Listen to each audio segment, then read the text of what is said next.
नमस्कार प्रिय दोस्तों, आज के इस वीडियो में 3 अहम बातों को जानने वाले हैं। दोस्तों, ऐसी बातें आपको किसी ने नहीं बताई होंगे। वो 3 बातें ये हैं। नंबर 1, किन्नरों के देवता कौन हैं? नंबर 2, क्यों होती है एक दिन की शादी? नंबर 3, किन्नरों का महाभारत के अर्जुन से क्या है कनेक्शन? तो दोस्तों चलिए जानते हैं। प्रिय दोस्तों, भारत में किन्नरों के कई समाज हैं। बड़ी संख्या में किन्नर भारत में निवास करते हैं। हर शहर में आपको किन्नर मिल जाएंगे। होली, दिवाली या किसी के यहाँ संतान के जन्म पर ये लोग आते हैं और सभी को आशीर्वाद देते हैं। ऐसी जनश्रुति है कि प्रभु श्री राम ने किन्नरों का आशीर्वाद देकर कहा था कि कलयुग में तुम्हारा राज होगा। भारत में अब तो किन्नरों का एक अखाड़ा भी है, जिसकी आचार्य महामंडलेश्वर लक्ष्मी नारायण त्रिपाठी है। प्रिय दोस्तों, देश भर में जितने भी किन्नर हैं, उन सभी के देवता इरावन हैं। प्रिय दोस्तों, वर्ष में एक दिन ऐसा भी आता है जब किन्नर रंग बिरंगी साड़ियां पहनकर और अपने जूड़े को चमेली के फूलों से सजाकर इरावन से शादी करती है।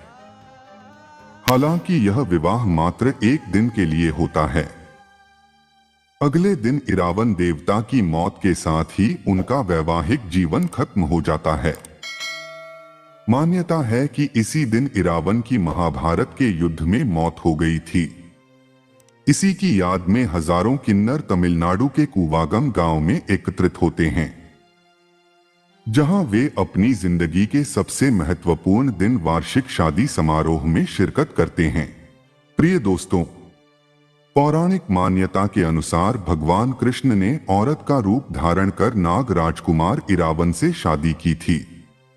विल्लुपुरम जिले के इस गांव में इरावन की पूजा कूथांदवार के रूप में होती है। हजारों किन्नर इरावन की दुल्हन के रूप में शादी समारोह में शिरकत करती हैं और मंदिर के पुजारी उनकी गर्दन में कलावा बांधता है। प्रिय दोस्तों, किन्नरों का महाभारत के अर्जुन से क्या है कनेक्शन? दोस्तों, मान्यता के अनुसार महाभारत युद्ध में एक समय ऐसा आता है जब पांडवों को अपनी जीत के लिए मां काली के चरणों में स्वैच्छिक रूप से किसी पुरुष की बलि हेतु एक राजकुमार की जरूरत पड़ती है। जब कोई भी राजकुमार आगे नहीं आता है तो इरावन खुद को इसके लिए प्रस्तुत कर देता है, लेकिन वह इसके साथ ही एक शर्त भी रख देता है कि वह अविवाहित नहीं मरेगा। इस शर्त के कारण यह संकट उत्पन्न हो जाता है कि यदि किसी राजा की बेटी या सामान्य स्त्री से उसका विवाह किया जाता है तो वह तुरंत ही विधवा हो जाएगी। ऐसे में कोई भी पिता इरावन से अपनी बेटी के विवाह के लिए तैयार नहीं होता है। तब भगवान कृष्ण स्वयं मोहिनी रूप में इरावन से विवाह करते हैं। इसके बाद इरावन अपने हाथों से अपना शीश मां काली के चरणों में अर्पित कर देता है। इरावन की मृत्यु के पश्चात कृष्ण उसी मोहिनी रूप में काफी देर तक उसकी मृत्यु का विलाप भी करते हैं। अब चूंकि कृष्ण पुरुष होते हुए स्त्री रूप में इरावन से शादी रचाते हैं, इसलिए किन्नर जो कि स्त्री रूप में पुरुष माने जाते हैं, वह भी इरावन से एक रात की शादी रचाते हैं और उन्हें अपना आराध्य देव मानते हैं।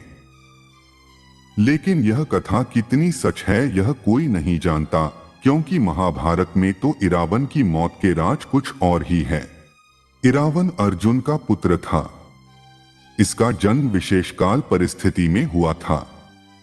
दरअसल एक बार अर्जुन ने युधिष्ठिर और द्रौपदी को एकांत में देखकर वैवाहिक नियम भंग कर दिया था, जिसके चलते उन्होंने स्वेच्छापूर्वक 1 वर्ष के लिए तीर्थ भ्रमण स्वीकार कर इंद्रप्रस्थ छोड़ दिया। एक दिन वे हरिद्वार में स्नान कर रहे थे कि तभी नागराज कौरव्य की पुत्री नागकन्या उलूपी ने उन्हें देखा और वह उन पर मोहित हो गई। ऐसे में वह उन्हें खींचकर अपने नागलोक में ले गई और उसके अनुरोध करने पर अर्जुन को उससे विवाह करना पड़ा।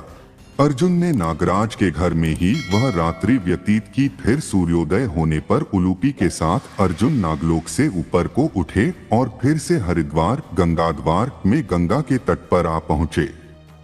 उलूपी उन्हें वहां छोड़कर पुनः अपने घर को लौट गई। जाते समय उसने अर्जुन को यह वर दिया कि आप जल में सर्वत्र अजय होंगे और सभी जलचर आपके वश में रहेंगे।